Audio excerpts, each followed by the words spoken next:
Okay, so that brings us up to the 29th of December of 2020. I was helping a friend, and he was tearing a house down, and I went to help him, and I went and I reached up to pull a board off the wall.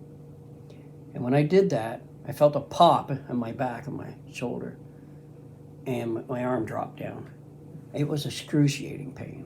I mean, I've twisted my ankle, broke my arm, I kept working. I couldn't do it. I was in extreme pain. And my arm was just killing me. So I said to them, I said, I can't do it, I gotta go home. And I come home and you convinced me to go to the hospital.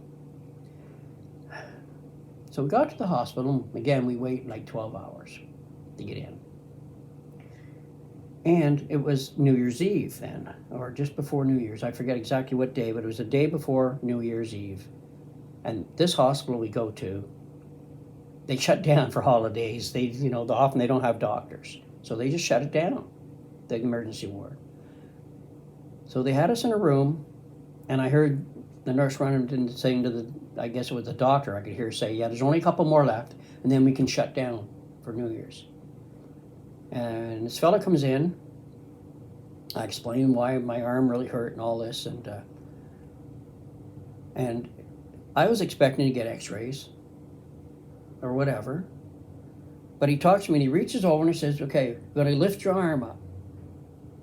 And he said, and we're going to keep going. I mean, I was in terrible pain. I was ready to pass out. And he's going to push my arm up and over my head. Mm-hmm. And I was up on my toes. And I turned, and there you were. Ready to whap him. You were up ready to slug him. Well, do you remember what I said to him? I said, leave him alone. I said, can't you see what pain he's in? Yeah. He said you couldn't do that. It was broken.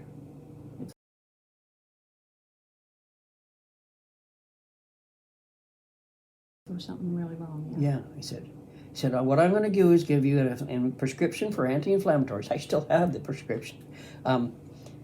He said, come back in 3 or 4 days or 2 weeks if it's not gotten any better. And I was so frustrated with him treating me like that. I said, I will never come back. Well, I lived to eat my words later on, but I mean, I was in excruciating pain. Mm-hmm. He said there was nothing wrong with it. Mm-hmm. Okay, so I went home. And that arm was useless. I was in terrible pain. And I was trying to work on a truck. I have some videos up on another side of my truck. I was trying to use it with one arm because my arm was so hurt so bad. I couldn't go back to work. I was working with a friend. I couldn't work with him anymore. I couldn't do it. I was useless. Then we came up to April 1st. That would be 2021. That doesn't make sense. 2020. It was only 2 years ago. Oh, okay, 2022. Oh, 2023. I'm way off my dates. Yes, I said it was early. It was 2020, but it's not. It was 2022. My thing was in 2020. Yours in 2020. I'm sorry, guys. It was December of 2022. Because April 1st of 2023. Okay. We'd been here for a year exactly to the day. Okay. And it's funny because I was doing a video at the time and I had to bend a piece of metal and I said on the video, I'll be right back. I'll be right back.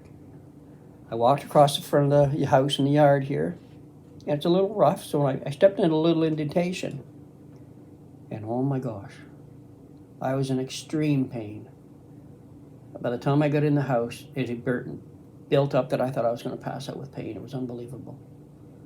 And I couldn't get comfortable. I was just pacing the floor. I was in such pain. And I said to you, my poor dear, can you go and see what the pharmacy can give me for the pain? Is there something I can have? So you went to town to get some stuff. And then we both got sick on top of it. Yes. And COVID. You were quite sick. We were sick for a week or so. Yeah, and you got better, but I didn't. I got worse and worse. And the same time, my pain was extraordinary. I couldn't lay down. I was leaning on the wash machine. I couldn't lay down. I couldn't sit. And I was putting hot and cold and We asked your sisters and stuff what to do. They were nurses, what to do for the pain. Yeah. Because I thought I'd really hurt myself, and I wouldn't go to the hospital. I was being ornery because I said I wouldn't go back. And then you were doing your best to take care of me, and I was ornery. oh no, you were in pain. I didn't realize I'd stopped eating. I wouldn't even take water. I didn't realize I hadn't gone to the bathroom because I wasn't eating. I hadn't peed.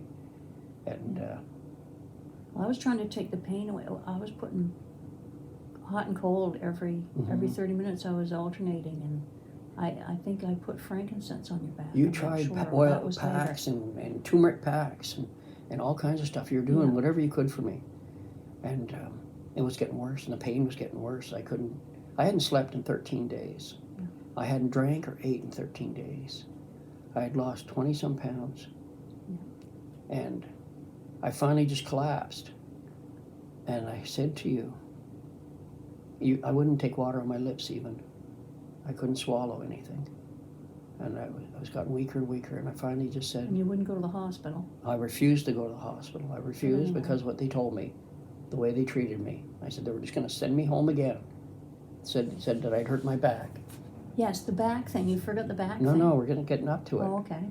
Because what happened is, that happened first. What happened? The other thing happened first.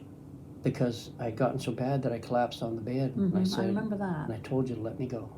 And I said, no way. Yeah. And I But you did look bad. You looked very bad. We'll put a little photo.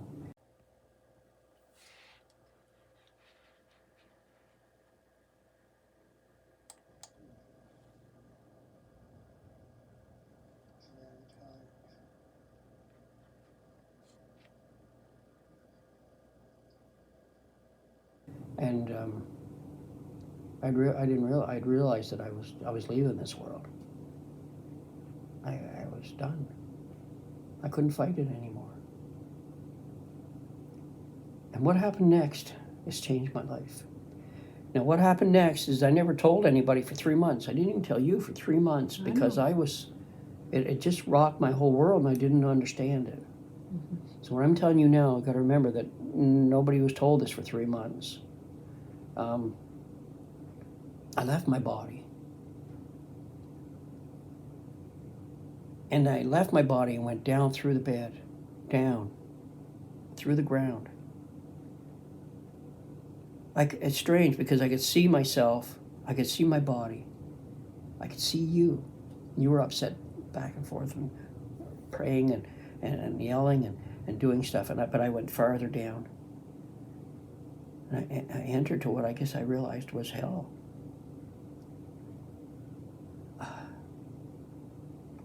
I can remember the first thing was the heat, the darkness, the feeling of separation, the feeling of abandonment and loneliness. The suppression, I couldn't even call out to God. It was like He didn't exist, like I couldn't call out to God. See, people don't realize that what we know as our human life, God is still shining hope into it. But when you go to hell, that is gone. And it feels absolutely different. We think this is just ordinary, and so heaven will just be better than this, or hell will just be worse than this. No. There is no comparison. Oh no, there's no, I mean, it was the worst experience I've ever had. 1,000 times worse than I could even imagine.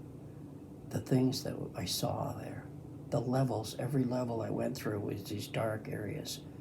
I didn't see this, it was not Bible read, even though I went to church, and if I heard the Bible, it didn't go in. It didn't sink in. As people say, some people will hear, but will never, their ears will never be opened until they bring Christ into their lives. And the torment of the people I saw there was horrendous. It was horrendous, never ending.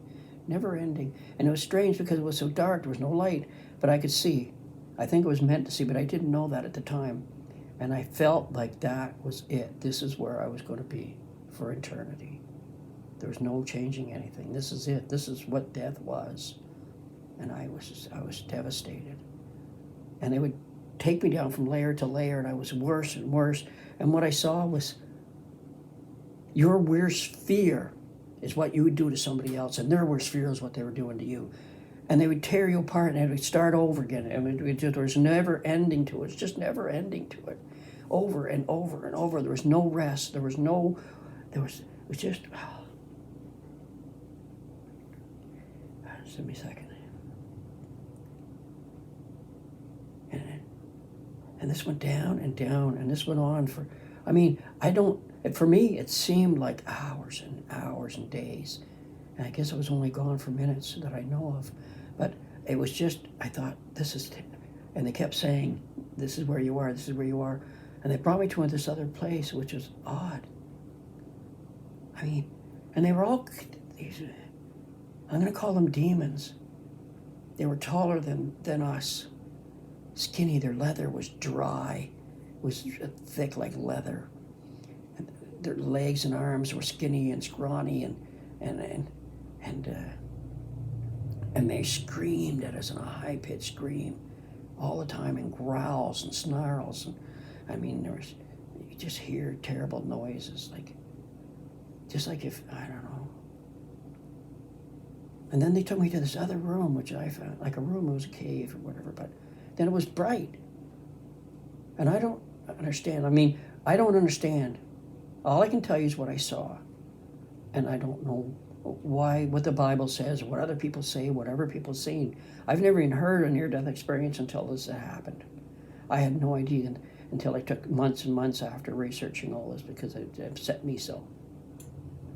I came to this area, and it was bright, and there was lights, and there was cameras, and they were filming. It was a horror film. And the guy said, this demon said to me, this is where you're going to be. This is your spot. And I remember backing up away from them, trying to get away from them. And I backed into, which I thought at the time was the devil. But I know now probably it was just a stronghold demon. Because the devil's not in hell yet. That is Hades. But I believed it was devil, the Satan himself, because I backed into him. This is Your discretion. Your discretion, because I'm going to describe what I saw, what I felt. Mm-hmm. Along with the pain and the stress and the torment, the screams, everything that's going on, I backed into this thing that was at least 15 feet tall. 13, 15, he was huge. And when I backed into him, I didn't look up. He said, you're not leaving here. This is where you'll be. And I remembered I looked kind of down and up, and I could see his leg and his arm that was hanging down, and his body was hanging with flesh of other people. Chunks of flesh just stuck on, and claws, and it was horrific. It was horrific. And I remember trying to run. My feet were like spinning, and I was falling, and I wasn't moving. I wasn't getting away. And still at the same time, you were up and I could see you. I didn't understand that I could see there and here at the same time, but I couldn't call out to God. And that's when I saw you. And that's when I saw you. And what were you doing? I was stomping. I was marching back and forth, and there was no way I was going to let you go. So I was crying out to God. And that's when I heard. And I said, God, please save him. And I heard that. And when I heard that, an arm, it was like a wonderful light. It had a beautiful gown, and I could see through it. And he reached down and he grabbed me by the back of the neck like he would a little rabbit. And he pulled me out of hell and threw me back in my body. And I came awake again. And I was just, it changed my life that moment in time. And as I say, I never told anybody. I never told you for 3 months that this had happened to me, because I was just, oh my gosh. I couldn't believe what I'd been through. Is it real? It had to be real. And I forgot to mention, when I went into hell the first time, when I felt things, I could taste death. I could smell sulfur. I haven't been able to smell it and taste it since the 1980s. And I knew what it was because I worked with it. And it made that real, like it wasn't a dream because it was real. I could taste, I could smell, I could feel the pain, I could feel everything. It was not a dream. It was, but that, him touching me, the hand of God touched me. And then I struggled for 3 months to understand why. So I'm going to get back to the story about, because where I am, I'll discuss this later, what happened the 3 months prior, after this, is I came awake and I realized that I wanted to live. Good. And I allowed you to put water on my lips, and you started to bring me back. Chicken soup. And with the broth, you made broth, and then you started with those drinks, Boost. the boost drinks, and got me strong enough To go to the hospital. to go to the hospital. I finally allowed you to take me to the hospital. And that was on the 17th. No? Yes. Around that time zone. It doesn't have to be exact. Now, she took me to the hospital. What a ride in the car, because I was in extreme pain with my back. Mm-hmm. And I realized I'd only had a little bit to drink, so I had nothing to eat yet. I still hadn't gone to the bathroom, but I didn't know that. I didn't realize that. Mm-hmm. So when I got to the hospital, again we waited many hours. Finally got through, and I realized after this woman doctor I had was the wife of the husband of the doctor that I had That raised your arm 3 up. months ago, that raised my arm up. Mm-hmm. And I was in extreme pain at the time. And I told her that I'd hurt my back and what had happened. And she said, oh, well, we'll check you out.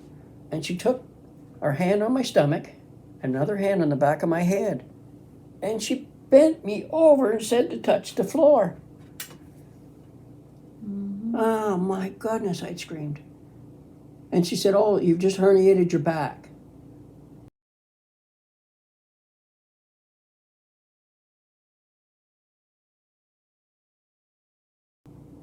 She said she gave me a prescription For the same thing her husband for gave. the same thing, anti-inflammatory pills, Naproxen. which I still never did, and sent me home. Sent me home. No x-rays, no tests. Sent me home. Yeah. 3 days later. And we were still doing the hot and cold packs. I was doing every rub they said to do on the internet. Everything they said to do on the internet I tried, and nothing had any effect. Frankincense took away a bit of the pain. Yeah, it's been unbelievable. And then 3 or 4 days later, I hadn't peed in all that time, and I was in extreme pain. I was in extreme pain that I couldn't pee. Mm-hmm. So back we went again.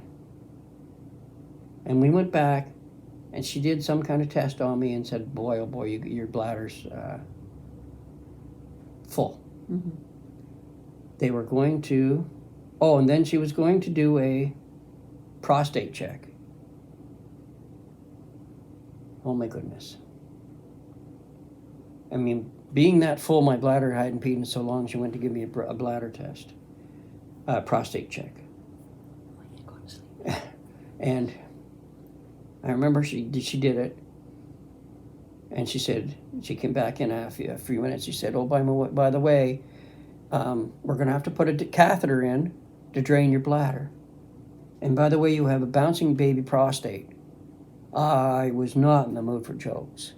I mean, I've been in pain for 19 or 17 days at this time. Mm-hmm. 19 days. Not counting the, since January. Yes, my arm is December still, I still couldn't use that arm. Mm-hmm. I mean, and then to do the same thing again, and my wife said, oh, she was. And what did you tell her? I said, I want the donut test, And she looked at us like a... which meant CAT scan. We didn't know anything about medical stuff. Yeah. We thought, we were the big round thing where they put your body through to find out what's going on. I mean, they hadn't even done x-rays. Nope. So she said, well, okay, we'll give you an x-ray. And she said, and we're going to let you go home and come back in 3 days and see if you can pee or not. Mm-hmm. Well, then she said, okay, well, we're going to arrange to get you one of those CAT scans. A CAT scan. If CAT it'll make you scan. feel better If it'll make you feel better. I said, yes, Yeah. it will. Yes, okay, so I'll call for an appointment for you for that. He said, we'll go for an x-ray and come back. So I went for the x-ray and come back. And again, she gave me one thing of morphine for the pain. And she gave me a prescription for Ativan. Yes, for your CAT scan. For the CAT scan. And or CT scan. Or so whatever. here I was. I had a catheter bag on. Mm-hmm. And they drained a bunch off me. I forget how many liters of stuff they drained off. But I was still in extreme pain. And so this time I still haven't kept any food down. I mean, I'd lost a terrible pile of weight. Mm-hmm. I was just skin and bones. And she said, okay, you can go home. Mm-hmm. We got as far as the pharmacy in our town, which is like that hospital 20 minutes east of us. So we got back and we stopped, well, we'll get the Ativan right away in case, I don't know when. And the phone rang when we were at the pharmacy. It was the hospital. Can you come right now for a scan? And I thought, well, they were going to call in days. So we left and went straight down to the Yarmouth, which is another hour the other way. And it was getting probably 5 o'clock probably by then, I think. I'm not sure what time of day it was. So I got to the hospital. I was in terrible pain. And I just don't like tests and stuff. So I went to have the scan. She said, it'll be 10 minutes. Yeah. 10, 12 minutes. Yeah. So they put a cloth over my face and stuff. And an hour and 10 minutes later. And I had him in surgery and everything in my mind. I had them fixing him. I had them doing whatever to his spine, whatever needed to fix him. I had them doing that while I was sitting there in my head, knowing, not knowing what. So I come out of there drenched because of stress. I mean, and I looked down. I was going to change my clothes, and you noticed that I had blood in my bag. It was red. Yes. So I said to the nurse, there's blood in my bag. And she said, well, we're going to send you right up to emergency. Don't bother changing out of those green outfit. Yeah. We're going to send them right up to emergency. So in my mind, I'm thinking, it's because there's blood in my bag. There's something wrong with my catheter. Mm-hmm. So we go up it was up a floor to the emergency ward. Mm-hmm. And blah, blah, blah. It took a while, but we got into a room. Yes. Because you kicked up a stink. But we were there for more than an hour. Yeah. And you kicked up a stink and said, can I get him into a room? I said, I made him lift his pant leg up and I said, look, there's blood in his catheter, So anyway, she said, I'll see about getting you in a room. Yeah. So within 5 minutes he was in a room. Yeah, and they put us in what they call the annex, which I think was like a closet for old machinery and stuff they don't use. So everything had claws over. I know. I thought, keeping the dust off. Putting us in a room, they were something strange about us or something. So that's because you were pacing because it hurt. Yeah, you were in such pain. Yeah. All you could do was pace, and they didn't want everybody seeing you pacing. Yeah, maybe that's what it was. Oh, that's what it was, I think. And so they put us in there. Eventually, this doctor came, and he was quite nice. I liked the guy that was. Oh yeah, we liked that guy. Nice fella. And his words were, now I never get it right. We know what's wrong with your back. But this is a conversation I don't like to have with people. And it's funny, we both knew right away that something our wasn't. hearts dropped. We knew something wasn't right. Yeah. And I mean, I know he said I had a broken back.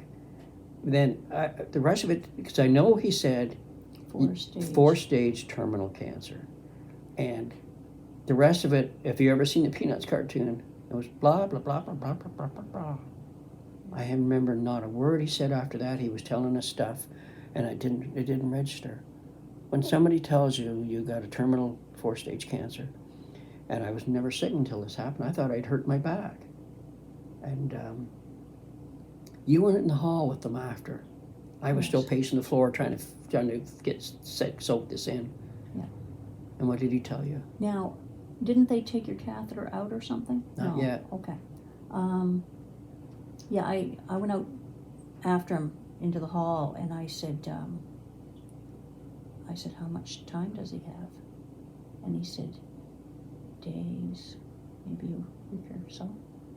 And I said, no, he said, weeks. And I said, months. And he said, and so I was quite upset. And always told us to go home and get our affairs in order. But for some reason, you had to stay there. No. For some reason, because I went outside. And Okay, they did change my catheter. Because that's what right. I thought. So you went outside while they changed my catheter. And I was outside, and I was standing in, there's these pillars. I was supposed to keep cars from running in through the front window or something. People that are These crazy people now, they're oppressed. Yes. And anyway, I was leaning against one of them, and I was crying out to God, just like I've done many times. And I cried, and I cried, and I cried. And all of a sudden, boomy, I couldn't cry anymore. And I went, no, I get to cry. I get to cry for weeks. I'm going to cry. But you got the peace of But I God. got the peace that passes It all said understanding. everything was going to be okay. And I couldn't be upset anymore. My body wouldn't allow me to be. And I do remember the ride home from the hospital. It was an hour drive. yeah, And it was just somber, just thoughts going through our minds. yeah, like what on earth are we How going to we're do? going to deal with this? How we're going to deal with this? Yeah. I mean, it was just, to know that you're going to die. Instead of, because at this time I believed the doctors. Yeah. Even though I was touched by God, I didn't tell anybody, and I didn't know how to deal with it. And I believed the doctors, because in this world we believe of this carnal world. You looked very bad. I mean, I was in extreme pain. I was still in extreme pain. Yeah. And what happened next was I was to go back to the other hospital in 3 days to get their catheter removed, and they were going to give me my full report of my scan. So we went back to that was a Friday night. Monday we went to the other hospital, back to the first hospital. And we get there, and they have they have another doctor on, they just rotate doctors in that hospital. A young person. A young person, and I could hear her, because we were right across from the nurse's thing. And I could hear her saying, why me? Why do I get this kind of stuff? Why do I'm only here for a couple of days, why do I have to do this kind of stuff? Yeah. And then she came into our room. Because we were there for over an hour, like with this person crabbing, and they kept going to see other people, and they would not come to our room. Yeah, and wanted the reports, and wanted this, and wanted that. We could hear them. We were right there. Mm-hmm. And then she walked into the room, and it's funny, I blurted it right out. I needed to get the elephant out of the room. I said, I know they told me I have cancer. And she went, okay, this is where we're at. And then she started telling me what I had. Mm. I had prostate cancer that had invaded my bladder. It had gone to my lymph nodes, it had gone to my iliac, it had gone to my spine, it had gone to my pelvis, it had gone to my shoulder blades, it had gone to my neck, it had gone to my skull. And his whole spine. My whole spine from one end to the other. I had a vertebrae that had a burst fracture that had burst and collapsed 50%. I had, I can't remember what they call them, where the ribs hook onto the back. I had 4 or 5 of those were broken off. The little tabs, whatever they were, broken off. Clavicles, no, I don't know what they're called. Yeah. But my shoulder blade was completely eaten away. Mm-hmm. That was why his shoulder went earlier. It was cancer. I mean, I was just loaded with cancer from one end, and even said I had cancer in my bowels. And yes. And I mean, it kept listing off this lesion, that lesion, this lesion. But pages, she said, I got 3 pages here to go through. I said. And then you had CAT scans.